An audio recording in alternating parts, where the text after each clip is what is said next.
Now, according to most polls in the United States, this election is very close and could go either way. So let's unpack those polls and what to make of them. For that, we're turning now to Kaleigh Rogers. She's a polling reporter with the New York Times, and she's also done reporting work as a senior reporter with CBC News. Good to have you back with CBC, Kaleigh. Thanks for making time for us.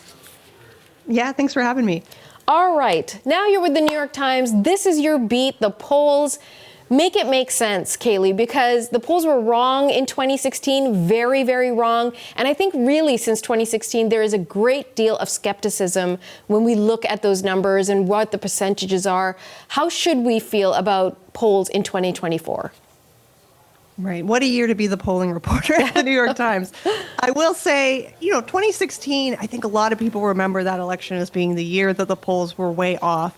And it's true that the state level polls that year had a lot of misses, and that's partly why there was some confusion over who was in the lead going into Election Day. But the national level polls actually weren't that bad. They were off by a couple points, but if you remember, Hillary Clinton actually did win the popular vote that year. She lost the election, of course, but that was because of the Electoral College. She did win the popular vote, and so the polls showing her in the lead there actually weren't that off. 2020 was actually slightly more off. The support for President Biden was overestimated, but people kind of forget that a little bit because Biden did go on to win. So they're like, oh, he was in the lead and he won, so the polls were right. The reality is that polls are always off a little bit, one way or the other. There's just no way to perfectly nail it when you're trying to poll a group of people that doesn't exist yet, which is who's going to vote on Election Day. And so that's just the reality of pre-election polling. I think that there's a lot of optimism that this year might be better, partly because some of the mistakes that led to those errors in 2016, for example, have been corrected, partly because 2022 polling in the midterms was some of the most accurate we've seen in decades. But we're going to have to wait and see just how accurate it is. Okay, so let's talk about where the polls stand right now. Based on what I've seen, every poll we see, particularly in those key swing states, it's neck and neck. I mean, sometimes it's less than 0.5% in many of these cases, and the margin of error is like 2-3%. So what are we to make of those polls? What did that tell us about this election? Yeah, it's really, really remarkable. Looking back even the last few decades, it's hard to find another example where this many polls were this close. As I mentioned, the national level polls, first of all, those are all also neck and neck. The national polling average for the times that we track right now has Harris at 49%, Trump at 48%. That's basically a tie. You call that a draw statistically. And then even ignoring the national level polls, because as I mentioned, whoever wins the popular vote doesn't necessarily win the election. You want to look at those key states where it's really going to determine things. And those are also razor thin margins, less than a percentage point in almost every swing state.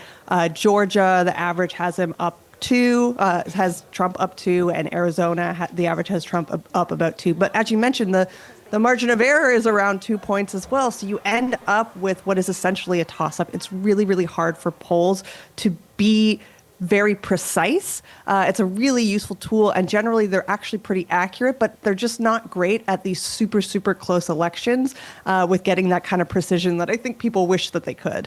Okay, let me ask you a couple of philosophical questions. What is the purpose of these polls, and who do they serve exactly?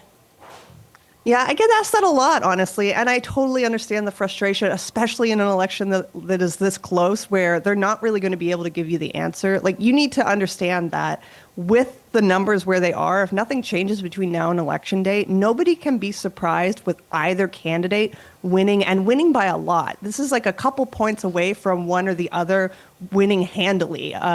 So this isn't like it's necessarily even going to be a close election once we get to Election Day. The thing about polling is that my defense of it is if we didn't have polls, we would just be relying on everything else. So the vibes and what the campaigns have to say and what people are saying on Twitter. And that to me seems so much worse than actually getting a measure of what the electorate is saying. What the electorate is telling us is that it's a really close race, that it could go to either candidate. And it just shows the importance of showing up on Election Day, casting your ballot so that your voice is heard and you're contributing to the ultimate decision. What if it does the opposite, though, Kaleigh? What if polls are actually doing a disservice in the sense that people, let's say in an instance saying, oh, Donald Trump's absolutely going to win. And so then Democrats feel like, okay, well, what's the point of coming out? Or Republicans feel like, well, he's going to win no matter what. I just wonder for the actual voters if it does anything. For the candidates and for the parties, it makes sense because it's information gathering. But I wonder if it actually muddies the waters for voters. Yeah, and I do think that part of that is not so much the polling as it is how we in the media sometimes use the polling. I think sometimes there can be too much focus on especially those top line horse race numbers, which, as you said, can maybe just make people feel anxious and confused about what's happening.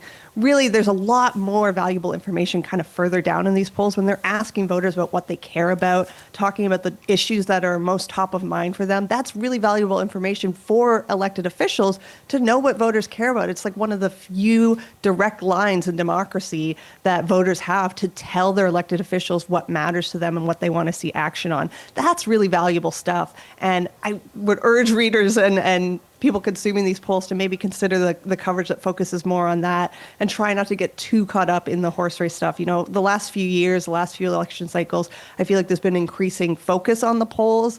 It's sort of this, sportsification of politics where people want to know how their team's going to do.